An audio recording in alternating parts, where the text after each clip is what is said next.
সমাজতান্ত্রিক ধর্মনিরপেক্ষ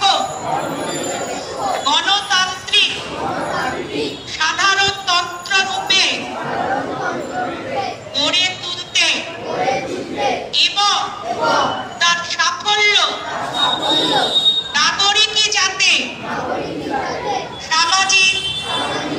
অর্থনৈতিক ও রাজনৈতিক ন্যায় বিচার, চিন্তা, মত প্রকাশ, বিশ্বাস, ধর্ম এবং উপাসনার স্বাধীনতা,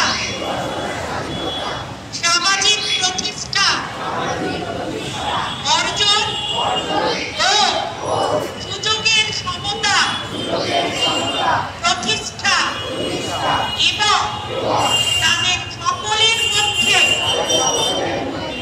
একটি মর্যাদা এবং জাতীয় ঐক্য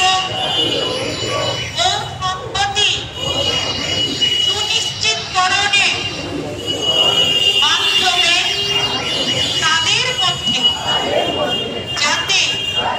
ভ্রাতৃত্বের ভাব গড়ে ওঠে তার জন্য সত্যনিষ্ঠার সঙ্গে শপথ গ্রহণ করে। আমাদের গণপরিষদে আজ 1949 সালে